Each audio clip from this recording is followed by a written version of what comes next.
le decía que estamos en el capítulo 1, ya vamos en el versículo 13. Quiero mostrarles un pequeño video acá, que está para que nos va a introducir al tema central de lo que viene en los siguientes versículos. Ahí está. Constantemente el caos y la destrucción, y a eso le llamamos maldad. Desde la perspectiva de la Biblia, la maldad arruina las cosas de por lo menos dos maneras. Hay un efecto directo en nuestra maldad, como cuando alguien le roba a otra persona, creando injusticia. Entonces, esa persona está en deuda para poder compensar lo que ha hecho. Pero hay otro efecto indirecto de la maldad, porque esa persona para poder compensar lo que ha hecho. Pero hay otro efecto indirecto de la... Está corriendo el video, ¿no? No, solo se escucha. Sí, parece que se quedó pegado acá la imagen. A ver si intentamos de nuevo. Hay un problema. En lugar de eso, algo nos...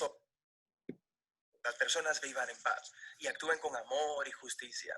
Pero hay un problema.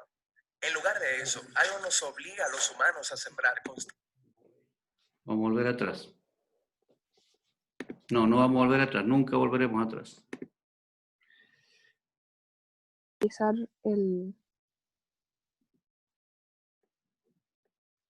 Constantemente el caos y la destrucción, y a eso le llamamos maldad. Desde la perspectiva de la Biblia, la maldad arruina las cosas de por lo menos dos maneras. Hay un efecto directo en nuestra maldad, como cuando alguien le roba a otra persona, creando injusticia. Entonces, esa persona está en deuda para poder compensar lo que ha hecho. Pero hay otro efecto indirecto de la maldad, porque esa persona también ha arruinado el ambiente de la relación, creando una falta de confianza. Hay daño emocional, es como el vandalismo, y esa persona también tiene que compensar eso. Pero muchas personas piensan, hey, Dios es bueno, Él debería ser quien elimine toda la maldad en el mundo. Pero seamos honestos, me refiero a que el mal que veo por todos lados es el mismo mal que está dentro de mí. Todos hemos contribuido y lo seguimos haciendo. Así que eso nos pone en un aprieto. Si Dios va a eliminar la maldad del mundo, nos tendrá que eliminar a nosotros. Y esto es lo más impresionante de la historia de la Biblia. Este Dios es tan bueno que no solo va a eliminar la maldad del mundo, Él lo va a hacer sin destruir a la humanidad. ¿Y cómo va a ser eso? Temprano en la historia de la Biblia se nos presenta eso de los sacrificios animales, lo que sé que suena extraño para nosotros, pero para los israelitas era un símbolo muy poderoso de la justicia y la gracia de Dios. Así que recuerda que yo soy un contribuyente a la maldad que hay en el mundo. Yo debería ser eliminado, pero Dios está permitiendo que la vida de este animal sea un sustituto. Está muriendo simbólicamente en mi lugar. Y la palabra bíblica para esto es propiciación, que significa cubrir la muerte de alguien. Hay una segunda parte en este ritual. Recuerda que la maldad también causa vandalismo relacional, y en la Biblia esa idea se describe como contaminar o profanar la tierra y hacerla impura. Así que el sacerdote lavaría simbólicamente el vandalismo, rociando la sangre del animal en diferentes partes del templo. Así que la sangre del animal está limpiando. Recuerda que esto es un símbolo al que no estamos acostumbrados. La sangre representa la vida. El rociar la sangre es una representación de cómo Dios está limpiando esas consecuencias indirectas del mal en su comunidad. En la Biblia, este proceso se llama purificación. Así que el templo en la tierra ahora se convierte en un espacio limpio, donde Dios y su pueblo pueden vivir juntos en paz. Así que este ritual arregla las cosas entre Israel y Dios. Más que eso, los israelitas experimentan el amor de Dios y su gracia a través de estos símbolos. De manera ideal, al ser perdonados, esto los llevaría a convertirse en personas de amor y gracia. Cierto. Eso es lo ideal, pero no siempre fue así. Cierto, así que el profeta Isaías habla mucho de esto. Él abre su libro diciendo que los sacrificios continuos de los israelitas se habían vuelto insignificantes, porque ellos también estaban permitiendo gran maldad en medio de ellos, ignorando a los pobres y a los oprimidos. Incluso los reyes de Israel estaban distorsionando la justicia, pero Isaías esperaba el día cuando vendría un nuevo rey de la línea de David y lidiaría con el mal de una manera sorprendente. eternamente. El rey se convertiría en un siervo, y no solo para servir, sino para sufrir y morir por el mal que su propio pueblo cometió. Su vida sería ofrecida como un sacrificio. Esta era la promesa que Jesús creía que estaba cumpliendo. Él es el rey de Israel, sufriendo y muriendo en la cruz. Jesús mismo utilizó las palabras de Isaías cuando dijo que Él venía a servir y a dar su vida en rescate por muchos. Esa palabra, rescate, se refiere a la palabra del sacrificio de propiciación. Por todo el Nuevo Testamento, escuchamos cómo la muerte de Jesús fue un sacrificio propiciatorio por nosotros. Cubrió la deuda que los humanos teníamos con Dios por contribuir a toda la maldad y la muerte en este mundo. Pero los autores del Nuevo Testamento también hablan de que la muerte de Jesús proveyó purificación. Escuchamos que la sangre de Jesús es un símbolo de que su vida tiene la habilidad de lavar el vandalismo que la maldad ha causado en nosotros y alrededor de nosotros. Así que ahora podemos vivir en paz con Dios. De manera que ese es el significado detrás de la muerte de Jesús. Pero hay más. Sí, el Nuevo Testamento hace la poderosa declaración de que la muerte de Jesús no fue el final. Él es el sacrificio que rompió el poder de la muerte y la maldad, lo que significa que Él sigue viviendo para ofrecer su vida a cualquiera que la acepte. Él es el sacrificio perfecto al que todos los sacrificios anteriores estaban apuntando. Por Jesús, los cristianos dejaron de participar en los rituales de sacrificio de animales. Pero les fueron dados nuevos rituales. Hay dos rituales que Jesús enseñó a sus seguidores. El primero se llama bautismo. Así como Jesús murió, el entrar en el agua se convierte en una conexión que ahora tienes con su muerte. Al salir del agua, tú, por así decirlo, resucitas con Jesús. El bautismo es el ritual sagrado que une tu historia con la muerte de Jesús y su resurrección. El segundo ritual se llama la Cena del Señor, el cual es una recreación de la última cena de Jesús con sus discípulos. Él usó el pan y el vino para retratar su muerte venidera como sacrificio. Ahora, los seguidores de Jesús toman el pan y la copa regularmente para recordar y participar en el poder de la muerte de Jesús y en su vida. Así que estos rituales nos recuerdan del amor de Dios y nos exhortan a vivir una vida de amor y gracia. Pero hacen más que eso. Ellos nos conectan a un poder que levantó a Jesús de los muertos. Es el que puede lidiar con la maldad en nuestras propias vidas y transformarnos en las personas que viven vidas de amor y paz.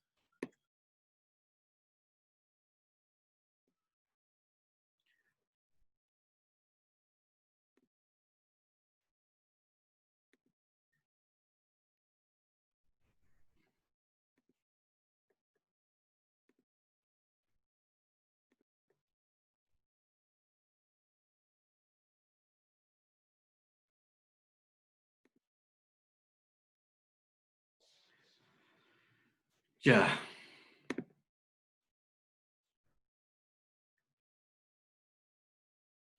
Hay como un resumen de lo que... Espera un poquito, dejé parar esta otra cosa aquí. Ya. Ahí sí. Bien, vamos entonces al libro. Ya vimos la lectura en la que estamos concentrados en profundizar, la página 33 del libro. Ahí seguimos. Estamos destacando algunas palabras para ver el significado de ellas. Recordemos el contexto en que fue escrito el libro, persecución. ¿Quién lo escribió? Pedro está escribiendo, eso ya lo tenemos más que claro. La iglesia está diseminada por diferentes lugares hacia donde le envía Pedro la carta, y estamos destacando algunas palabras claves que eran claves para los judíos y que Pedro las usa con aplicación a la iglesia. ¿Ya? Por eso que esta carta es tan especial. Recordemos que es una carta que también se usa como manual de nuevos creyentes. Por eso que nos estamos dando el tiempo para estudiar bien, porque básicamente acá hay está toda la teología que necesitamos está en estos pocos capítulos y pocos versículos. Por eso es que nos ayudaría mucho a entender más el panorama completo de la Biblia, y con estas palabras que estamos destacando acá. Ya recordemos todas estas palabras en rojo, ahí, adelante. Las palabras en rojo y en verde son las que ya hemos visto. Y hoy día veremos las siguientes palabras que tienen que ver con predicar, cielo, por sufrimiento, testificar, tiempos de antemano, ángeles, etc. Vamos a ir palabra por palabra buscándole el sentido de lo que Pedro quería decir. Recordemos que estamos en el proceso de observación del texto. No estamos interpretando ni aplicando, aunque sí hemos usado algunos para poder contextualizarlo a lo nuestro, pero todavía no llegamos al punto de hacer una aplicación completa. La palabra testificar, en este caso, es ser testigo por adelantado. Ser testigo por adelantado. Ese es el... Ahí está. Disculpen la rayita, bueno, no soy muy hábil acá con el ratón. Ser testigo por adelantado, es decir, predecir, anunciar de antemano. Es curioso que se usa la palabra profetizar para referirse a los del Antiguo Testamento, pero la palabra profetizar, como yo les dije, no necesariamente se refiere a predecir. Pero cuando se habla de testificar, quienes le testificaron a ustedes, ya no solo profetas del Antiguo Testamento, sino que a los que se está refiriendo Pedro acá, es a las personas que le entregaron la palabra del Evangelio a la iglesia que se convirtió ahí. En este caso, por ejemplo, cuando Pedro predica y se convierte en miles ahí en Jerusalén, él sería el que está testificando y de alguna forma está prediciendo de antemano el mensaje del Evangelio. Hay algunos textos ahí que ustedes pueden registrarlos, anotarlos, para hacer afirmación sobre esto mismo. Hechos 1:8, pero recibiréis poder cuando haya venido sobre vosotros. O sea, no, es el momento que se cumple la palabra que Jesús le dijo a los discípulos: recibiréis poder cuando haya venido sobre vosotros el Espíritu Santo. En Hechos 1:8 es cuando llegan las lenguas repartidas como de fuego y el Espíritu Santo se reparte en todos los discípulos. ¿Y qué pasa ahí? Ellos comienzan inmediatamente a hablar, a proclamar el mensaje de Jesucristo a todas las personas que estaban escuchando, que algunos los consideraban locos, que estaban borrachos, pero ellos predicaron el Evangelio independiente de lo que los otros pudiesen opinar. Eso, ahí está la acción de predicar. Y Pedro, o sea, Pablo le dice a Timoteo, en 2 Timoteo 1:8, por tanto, no te avergüences de dar testimonio de nuestro Señor, ni de mí, preso suyo, sino participa de las aflicciones del Evangelio. Entonces, el testificar es la acción de anunciar de antemano. Por eso nuestra predicación tiene pasado, presente y futuro. Pasado porque Cristo murió en la cruz, presente porque hoy día necesitamos volvernos a Cristo, y tiene futuro porque el Señor vendrá por su iglesia. Entonces, eso es lo que nosotros estamos prediciendo. Le estamos advirtiendo al mundo que Cristo viene y este mensaje debe ser completo. Hoy día, lamentablemente, se sesga un poco el mensaje, se predica solo del presente y nos olvidamos del futuro. Y ahí es donde debemos ser nosotros, predicar el mensaje completo. Jesús murió, Jesús nos salva y Jesús viene.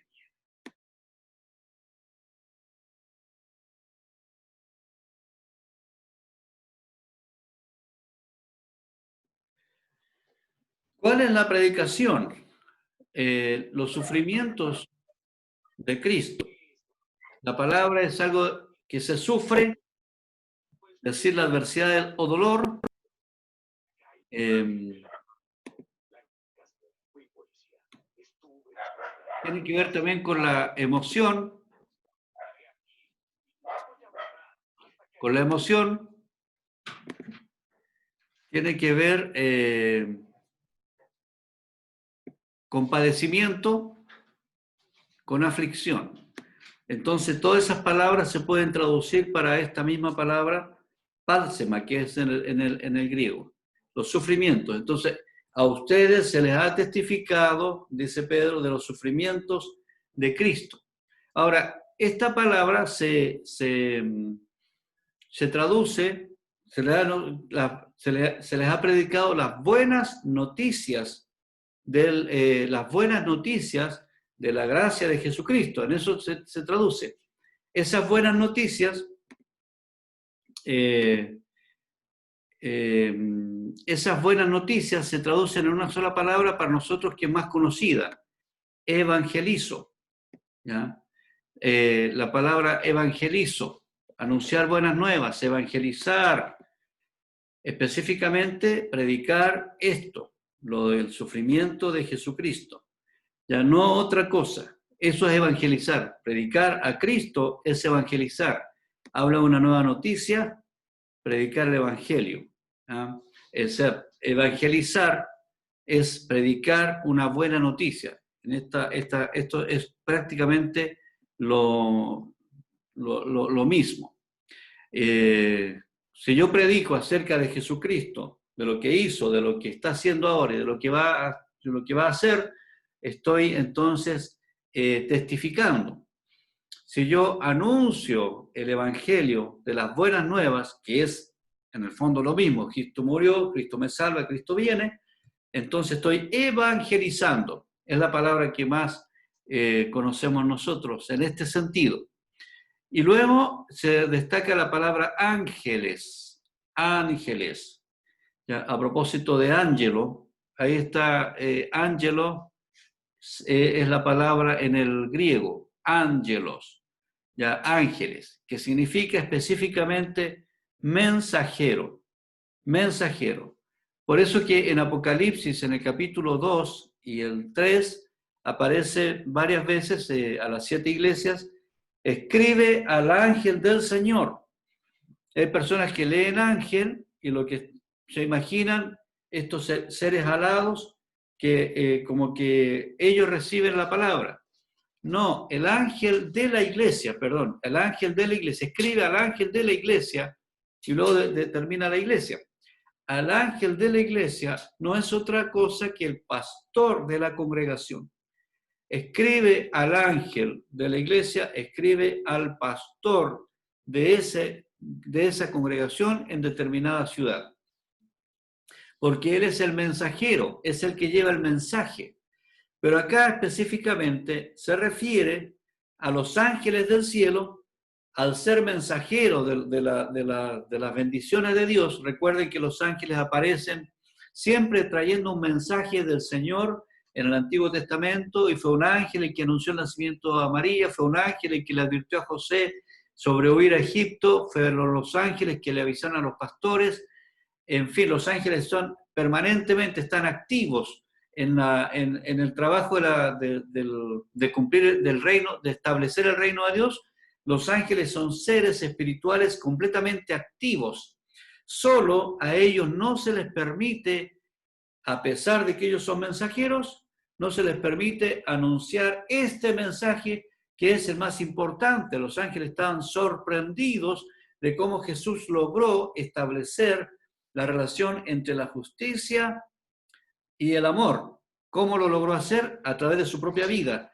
Entonces los ángeles están deseosos todavía de ellos poder anunciar esto, cómo la iglesia tiene ese privilegio de poder anunciar lo que los ángeles hubiesen querido hacer. Entonces tenemos un tremendo privilegio de poder ser quienes evangelizamos, ¿ya? Y no los ángeles, ¿ya?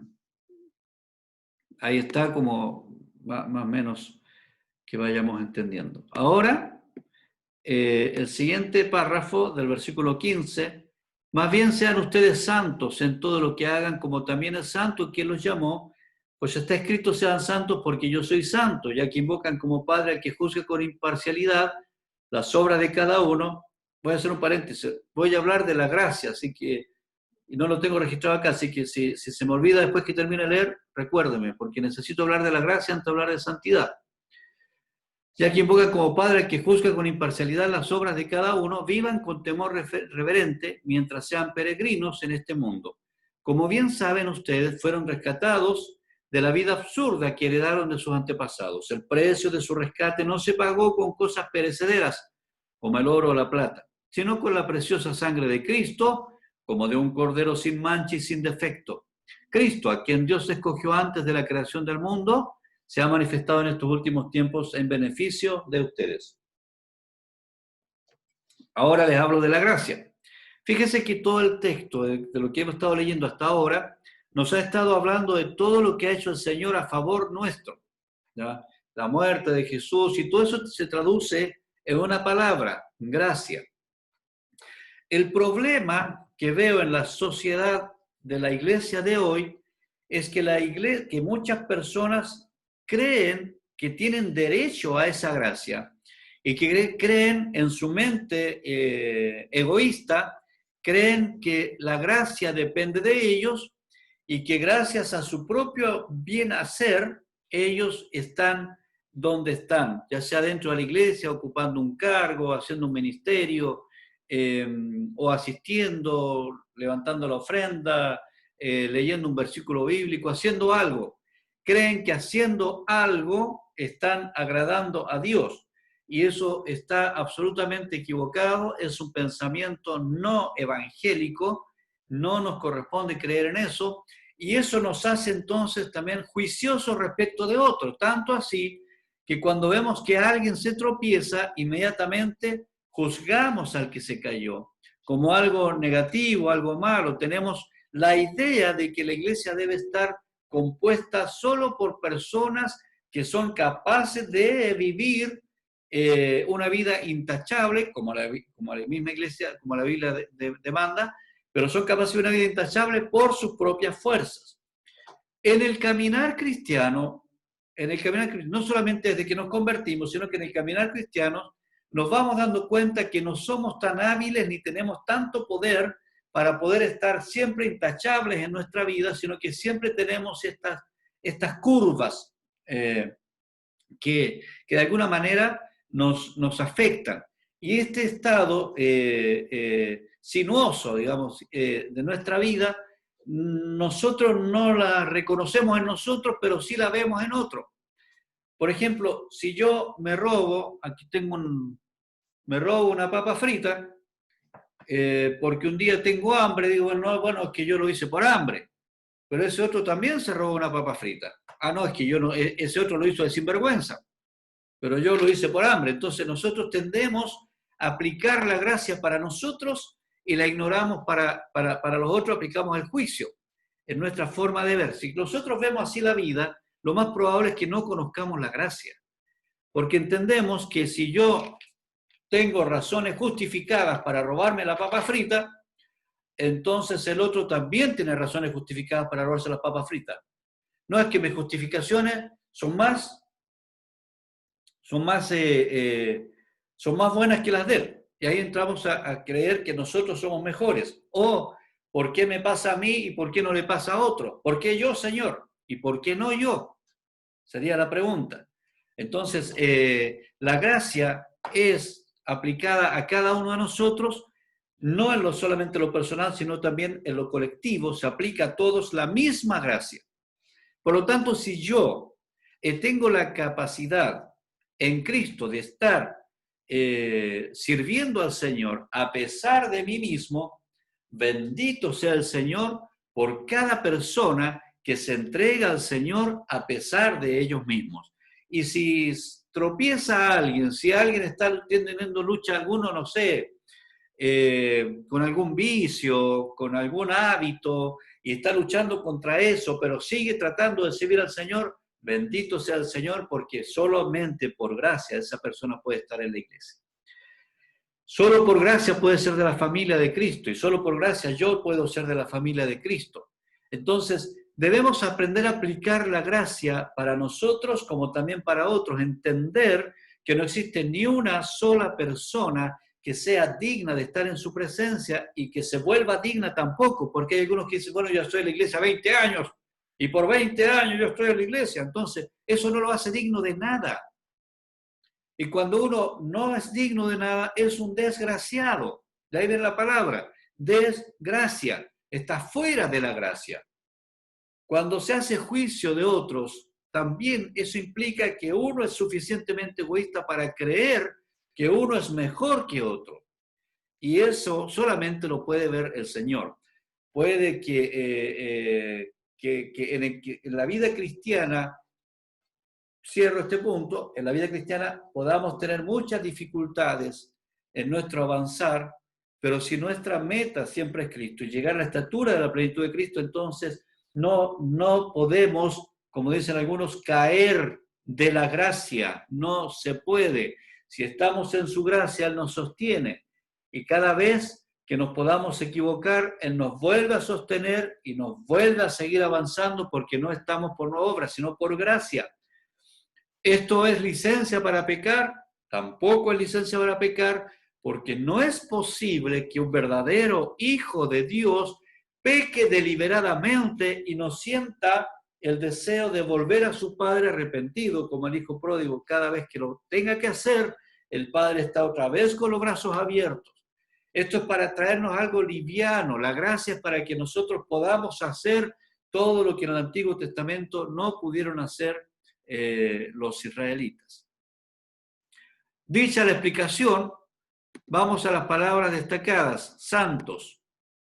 ¿Ya? Santos, santos, santos. Entonces, sean santos, y ahora viene la demanda. Ya que ustedes están sujetos por la gracia, sean santos. No les queda otra cosa que hacer. Ser santos es una palabra que tiene que ver con ser apartados. ¿Ya? Ahí viene ahora, Pedro empieza a decir, bueno, todo lo que ha hecho el Señor, murió por gracia, le muestra su gloria y todo eso, pero ahora, ¿qué nos demanda a nosotros? Si tenemos el Espíritu Santo por la gracia de Jesucristo, entonces nosotros debemos comportarnos como teniendo al Señor en nosotros, eso es decir, santos, como santos, porque Él lo hizo todo por nosotros. ¿Ya? Ahí está la palabra en el griego, santos, santos, es algo físicamente puro, moralmente sin culpa, algo, si se usa para objetos, algo de ceremonia, algo consagrado, santísimo, santo o santa. No existe la palabra sante, por si acaso, y no va a existir jamás la palabra sante. Santos, entonces es apartado. Textualmente la palabra santo es apartado, es algo que se aparta. No es perfecto. La Biblia usa la palabra santo y perfecto distinto a lo que nosotros lo usamos. Santo es apartado, perfecto es maduro, no sin equivocaciones, es maduro, ha llegado a su madurez. El ser humano, el cristiano ha llegado a su perfección cuando ha llegado a su madurez. Ser santos. Entonces, recordemos el suceso en Éxodo. ¿Se acuerdan del suceso en Éxodo cuando el Señor se aparece en una zarza a Moisés? Una zarza ardiendo, y le dice, Moisés, quítate las sandalias de tus pies porque el lugar donde estás es santo. Pero era un lugar donde Moisés usualmente pasaba con sus ovejas. ¿Qué hizo la diferencia? La presencia de Dios en ese lugar santifica todo ese lugar. Entonces, ¿por qué nosotros somos llamados santos? ¿Por nuestros méritos? No, ya lo dije, por la gracia. Pero por la gracia nosotros estamos en un lugar santo, que es nuestro propio cuerpo. Se convierte en santo porque ahí habita el Espíritu Santo. Pero luego el Señor le dice a Moisés, quítate la sandalia de tus pies. Y Pedro nos dice a nosotros, compórtense como santos, de acuerdo al Espíritu que está dentro de ustedes. Entonces, nos está enseñando, ¿se acuerdan la figura que yo hice del triángulo? Nos está enseñando que el Espíritu Santo debe influir sobre nuestra mente, sobre nuestras decisiones, y no solamente quedarse arrinconado en un lugar marcando nuestra salvación, sino que Él debe ir influyendo nuestra vida y eso nos va haciendo naturalmente santo. Ser santo no es dejar de hacer cosas sin hacer nada más. Hoy tengo que dejar este pecado que es tan malo. Y tengo que dejar este pecado, tengo que dejar este pecado, y no puedo dejar este pecado, y no puedo dejar este pecado. Jamás se va a dejar ese pecado si está pendiente de ese pecado. Ser santo es hacer algo distinto. Voy a dar un ejemplo. Ahora que hemos estado encerrados, yo me di cuenta que había subido unos kilitos más sobre lo que yo tengo que pesar. Entonces empecé a dejar ciertos carbohidratos que había empezado a comer de nuevo en forma normal, pero me pesaba y me daba cuenta que no bajaba nada a pesar de que estaba comiendo mucho menos. Y entonces decidí ir a la recomendación médica, que era mucha ensalada y la misma cantidad de carbohidratos que ya estaba comiendo, que no era mucho. Cuando comencé a comer ensalada, me di cuenta que bajé otra vez los kilos. Así que vaya, la recomendación no se trata de dejar de comer, coma mucha ensalada, mucha fibra, cosas verdes. Después les doy una clase de naturismo. Pero lo que ocurre ahí es que yo estaba tan preocupado de dejar de comer y no de comer lo que correspondía comer. Entonces, cuando comencé a comer ensalada, que para mí, siendo nortino, no era ninguna gracia al principio, ahora me gusta, pero cuando ya comienzo a comer, entonces se produce el equilibrio y me olvido y me da menos hambre de comer carbohidratos. Entonces, en la santidad es lo mismo, no se trata de dejar de hacer lo malo, sino que se trata de incentivar nuestra vida desde el Espíritu Santo a hacer lo bueno. No se trata de tengo que dejar de mentir, no. Incentiva tu vida y comienza a hacer lo bueno. Métele a tu corazón, a tu mente, a tu espíritu, cosas buenas, hazlas, decídete a hacer cosas buenas desde ya y no estés preocupado de abandonar lo malo. No te vas a dar ni cuenta cuando el poder del espíritu, la fibra que vas metiendo a tu organismo espiritual va a ir consumiendo ese exceso de grasa, de pudredumbre que tenemos a veces en el mundo, en nuestro cuerpo espiritual. No necesitas dejar, no te preocupes por lo que estás cargando, porque la gracia carga eso. Pero preocúpate por hacer tu vida de santidad y eso va a hacer que de repente vas a mirar atrás y decir, oye, bajé los 3 kilos que necesitaba bajar. Eso me pasó a mí. Entonces, puedes hacerlo en el mundo espiritual, pero que eso sirva de ejemplo. Y dice aquel que los llamó. La palabra llamar es en voz alta, ¿ya? Es en voz alta. Es convidar, te invito, te llamo. Te quiero poner un nombre distinto. Es como el Señor dice, bueno, Pedro, tú eres Pedro, tú eres Cefas, ahora te llamarás Pedro, pero también lo llamó para seguirle. Entonces, el Señor que nos llamó, si Él es santo, nosotros también seamos santos. Y me parece que el tiempo nos ganó hoy día para poder terminar todo lo que las láminas que traía. Para aclarar esto, en el Antiguo Testamento el llamado era a algunas personas para ser profetas, sacerdotes o reyes. Hoy la unción del santo es para todos y cada uno de la iglesia en todo lugar. Quítese de la mente el concepto católico, apostólico, romano que heredamos nosotros como evangélicos, donde se cree que el pastor tiene más santidad y más especialidad que el resto de las personas, solo porque le toca dirigir la iglesia. No es así. Cada uno tiene su llamado para un servicio especial. Dios da dones a los hombres para que ejerzan. Entonces, lo que hagas tú, por insignificante que te parezca a tu propia vista, tiene mucho valor para el conjunto llamado iglesia. Por lo tanto, tú tienes que responder con la misma seriedad que debe responder un pastor, un evangelista o un misionero. Con la misma seriedad tiene que responder la persona que tiene el don de servicio, el don de fe, el don de sanidad, porque tienen la unción del santo. Tú tienes la unción, tienes los dones, no eres menos responsable ni menos privilegiado que una persona a quien se le ha dado el don de misionero, de pastor o de un servicio más evidente, más visible. No te menosprecies en el llamado que el Señor te ha dado y ejerce lo que el Señor te ha dado hasta que el Señor te permita estar en este tiempo. Creo que me voy a adelantar a un video que quiero mostrarles pues, porque me interesa. Quizás la próxima semana terminamos con esta parte, que aquí nos deja muy, muy claro cómo funciona el tema de los sacrificios, que es lo que viene ahora, y prefiero dejarlo para la próxima semana para que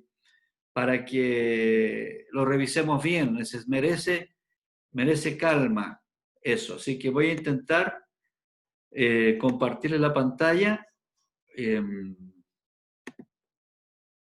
antes de terminar.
Bien, ahí está la ilustración de lo que significa el sacrificio. Se dan cuenta cómo el hombre llega con el cordero, pone las manos sobre el cordero, una nube negra sale de su cuerpo y se mete en el cordero. Ese es el pecado que el cordero recibe. Y luego, y antes de eso, el sacerdote revisa el cordero para ver si está cumpliendo, porque debe ser un cordero intachable. Lo revisa, una vez que está aprobado, le dice, está bien, y entonces le pone la mano encima, pasa el pecado al cordero, y entonces se procede a degollar a ese animalito para ponerlo sobre un altar y quemarlo. Luego todo eso es tirado afuera de la ciudad, porque ni aún ahí el pecado no hay ninguna posibilidad de que el pecado se quede ahí. Eso es la ilustración de lo que viene la próxima semana para explicar por qué se habla de Jesucristo como Cordero, de Jesucristo como el Cordero inmolado, el sacrificado. Así que vamos a tratar ese tema la próxima semana. Hasta ahora quisiera recalcar, para terminar, solo dos conceptos que son muy importantes que entendamos: la gracia y la santidad. Recuerda que la gracia de Dios, que nosotros estemos en la iglesia y que el Señor haya limpiado nuestros pecados, no nos hace súper espirituales como para tener la capacidad de juzgar a otro que está luchando con otros pecados que quizás no son los míos. Si el otro se ha caído, se ha tropezado y sigue luchando y sigue adelante, bendita sea la gracia del Señor, y oremos por ese otro. Seamos misericordiosos con los demás, así como somos con nosotros mismos. Si otro roba algo distinto a lo que yo he robado, no lo hace peor que mí, sino que tenemos que mirarlo con gracia, con la gracia de Dios. Si la gracia me alcanzó a mí, también lo alcanzó a él. Si alguno cree que no necesita de la gracia, entonces tiene dos problemas: es demasiado egocentrista, y segundo, todavía no conoce a Dios. Conocer a Jesús significa entender la gracia de Dios y decir, Señor, así como me rescataste a mí, puedes rescatar a este inepto, a este tonto, a este que sigue en el pecado, y también has rescatado a aquel que está luchando contra el pecado y quiere seguirte, quiere servirte. Quizás ha fallado, se vuelve a caer, se vuelve a levantar, pero tu gracia lo sostiene, así como me sostienes a mí. Seamos una iglesia de la gracia, una iglesia que recibe al pecador, no que recibe los perfectos, los buenos, que recibe al que se equivoca, que perdona al que se equivoca, al que nos ofende, al que no nos ofende, al que se ofende a sí mismo, al que destruye su propia vida y que se vuelve al Señor y dice, por favor, vuelvan a orar por mí, aquí estoy otra vez lo recibimos y otra vez lo perdonamos y otra vez lo restauramos. Somos una iglesia de la gracia. Y por otro lado, somos una iglesia de la santidad, donde el Señor nos invita a decir, bueno, si somos salvados por gracia, quien ha sido salvo por gracia va a hacer el esfuerzo decisivo en su alma, en su intelecto, va a decidir obedecer a la dirección del Espíritu Santo en cada decisión de su vida. Estamos esforzándonos por eso, para vivir en santidad. Entonces, jamás diga usted, pero si yo no soy santo. Sí, eres santo. Estás con sandalias probablemente en el lugar santo donde el Espíritu Santo penetró, pero tienes que sacarte esas sandalias. Y en ese trabajo estamos. Algunos está más apretado el nudo, nos cuesta sacarnos las sandalias, pero estamos en ese proceso.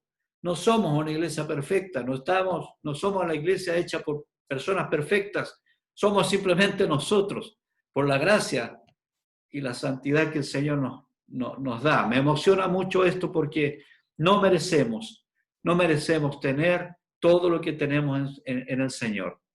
Amén. Estamos entonces terminando el estudio de hoy. Les dejo la palabra si alguien quiere orar voluntariamente antes de cerrar.